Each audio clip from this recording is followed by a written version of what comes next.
or of Gaddafi's family might come to the hotel and try to use us as human shields. And this is why none of the networks responded to their journalists. None of the capitals and governments responded to their journalists. And none of the international organizations were responding to them.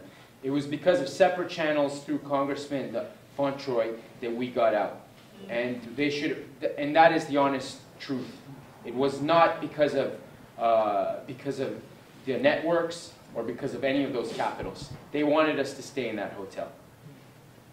And a lot of good people, volunteers, such as the cook, who went out and fought and would come back to make our food, to make sure we could have food. There are people who gave their lives. There's some people I don't know what happened to them, you know. But there was really good people who gave their lives. People that I'm very proud of, and I will never apologize for knowing. In fact, there was people there that, because of some of their politics, I stayed my distance from them.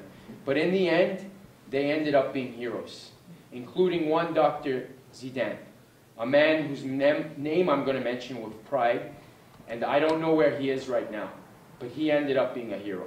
And Libya is filled with heroes like this, people who put their lives on the line, not only for themselves, but for internationals like me who had the luxury of leaving the nightmare that NATO created there.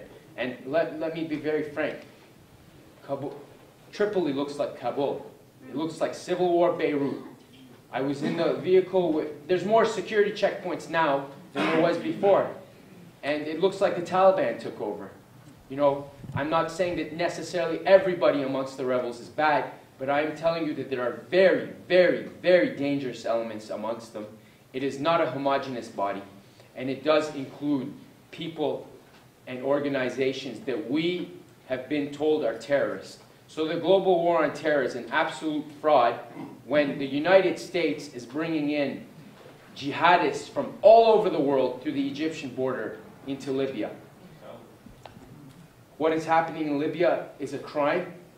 There are gangs going home to home, raping women, cutting their breasts off, burning them with cigarettes and torturing them. People are being tortured, beheaded, mutilated. Even their heads are put on spikes. What is that? What is that? I don't see that as a democratic movement whatsoever. I am not denying any agency in Libya, and I'm not denying that there are some people who disagree with the government and have a different vision. But the fact is, they've been marginalized. It's the United States and NATO that call the shots, and it is foreign troops that are directing the rebels there. I can tell you that as a witness, as someone who's been there. I can tell you that Qatari troops are there, troops from the Hashemite Kingdom of Jordan, who have even made their own YouTube videos when they are on the at the gates of their embassies with pride, saying we reached our embassy in Tripoli.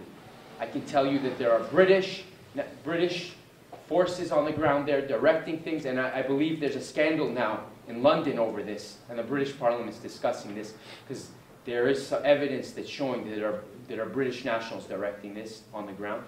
I was told by people who were fighting and coming back to the hotel, these are people who were on the verge of death, they had nothing to lie about, that they fought with French troops there who were ordering the so-called rebels. This is a colonial war, it's targeting Africa, and if Libya was left alone to decide its own fate, I am sure it would have been the engine of Africa, just like how Germany after the war became the engine of European economic development. And what they have done is unforgivable. These are Nuremberg crimes. So our government here is involved in Nuremberg crimes. And I will go. Yes, Mr. Harper is definitely right.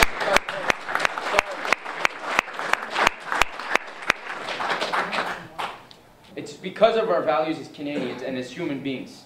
So this is more than just our Canadian values. Because of those values, those universal values we have, we should oppose this war. There's no way that democracy comes from top down. No way. It doesn't come with foreign armies. History's taught us that, and children in schools can tell us that. So why don't these world leaders acknowledge that? Why don't they acknowledge that? Why has Tripoli been turned into a shooting gallery? And they did carpet bomb Tripoli. They carpet bombed the cities in the west. They carpet bombed neighborhoods. People in hospitals were abandoned to die. In fact, the international press is witness to what they did in the Mediterranean Sea. This so-called war, humanitarian war, did not even save any of those migrant workers or any of those refugees in those boats in the Mediterranean Sea. And this is confirmed. It's confirmed and documented by the news networks themselves. So what humanitarian war is this? They're there to save people's lives, yet they let people die in the ocean, in the Mediterranean Ocean? No, not at all. I want to address two very important points in this, about this war. It was started through the partnership of NGOs and international organizations at the level of the United Nations and on the ground in Libya. And it was started by the media. It is a full-fledged media war. The media has betrayed the trust the public has in it. It's betrayed its duty. I spoke to a gentleman who used to work for the CBC in Montreal. He was very happy about what I said. He was very happy, and that says a lot. But the media, the foreign media, has been part and parcel of this war. They lied. They lied about everything, including Al Jazeera. The three big lies were, and I will start, the three big lies were, Gaddafi massacred his own people. And I will elaborate on that. This is not true, and I will go into that. The second one was he used military jets to target civilians and protesters. This is not true, and if anybody here has a military background, they'll know that that's preposterous. That you do not use jets to fire on civilians like that. Third, and there's sad, Mr. Harper, Mr. Obama, Monsieur Sarkozy, Prime Minister David Cameron, all have the satellite technology to see if that happened. And it did not happen, because the Russians and others have produced the evidence that that did not happen. That did not happen, and NATO knows that very well. The third point is the mercenaries, which is very important, and it proves how ignorant the rest of the world is. They portrayed black-skinned Libyans, okay? And I feel dirty for even going into the subject, because nobody should question whether they're Libyan or not. Okay? Right. They portrayed them as foreign mercenaries in their own country. That is not true. To be an Arab is not any specific phenotype or physical look. It is nothing but to speak Arabic and to have a culture based around that language. You can be an Arab. You can be an Arab and you can be a Jew. You can be a Christian. You can be a Muslim. Michelle just talked about the Christian community in Syria. They have a Jewish community as well, and a Druze community alongside the Muslims. They've been living together in peace for hundreds of years. Lebanon is the same thing. They've had problems, yes, but you have to ask yourself how much of this has been fueled by the outside. But going back to what it means to be an Arab, it's just that language. So if you look at Sudan, you see clearly an African country where people are mostly dark-skinned, black-skinned. Libya is the same thing. The population's mixed. You can have someone who's blonde and looks like they're from Scandinavia, or you can have someone who has a Mediterranean complexion and looks like me. Or you can have someone who is dark-skinned and looks like Cynthia. Yes! Yes. And it is an outrage to steal their nationality away from them. These are people who contributed to that country. These are people who defend that country. And to say they're not Libyan is an insult to me on a personal... It hurts me a lot to say this. How dare anybody say they're not Libyan? They've worked in that country, they've lived in that country, and they're Libyan just as much as anybody else.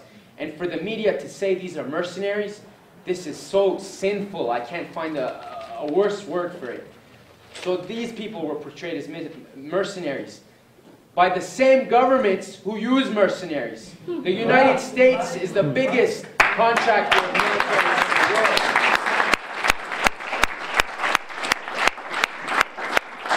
France has a foreign legion. The British have the mercenaries. They even use a Burqa brigade. The Gurkha. Yes, I'm sorry. But these countries use mercenaries.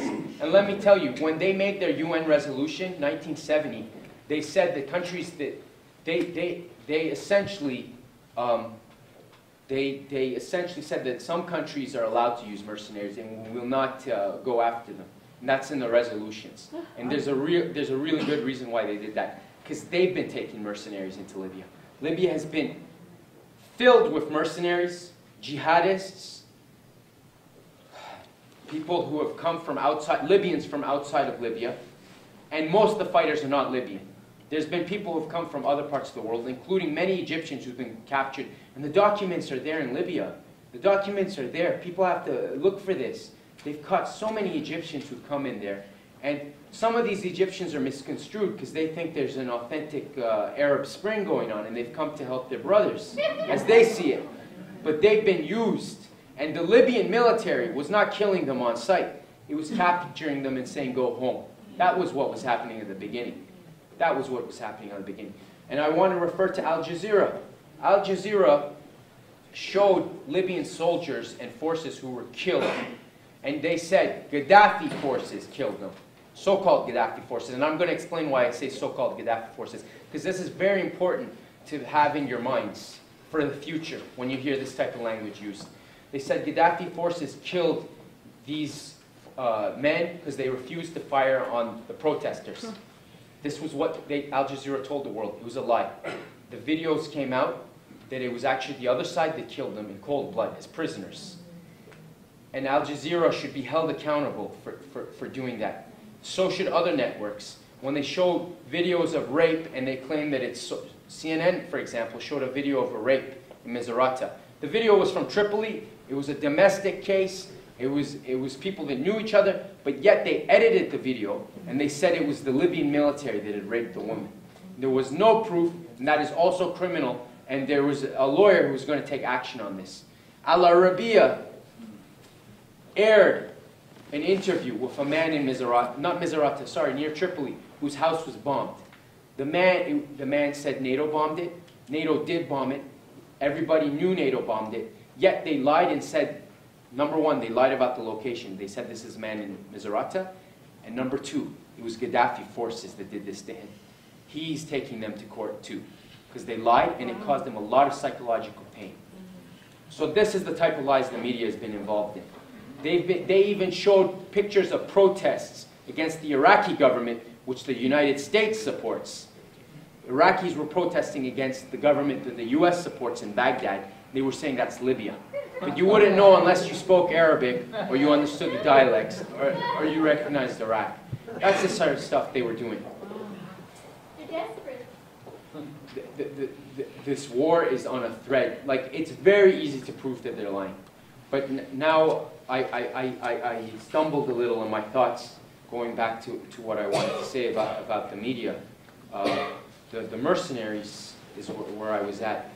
They brought in mercenaries, and I want to point something out, that there's also people there that nobody knew whose side they were on. They were involved in vicious torture. They were involved in very vicious acts that once you see, it only can fill your heart with hate. And I think that that was the deliberate intent. There was, for example, a little boy had a metal tube, a metal pole stuck through his testicle, and it went through his body and came out his shoulder. And some people on the other side thought it was this side and some on the other side. It turned out to be,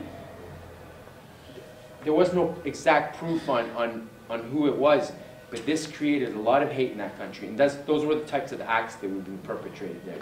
And a lot of the Libyans were coming to the same conclusion as me, that there was people from the outside that were coming on the ground, try to create hate in that country. You know, wounds that would never heal.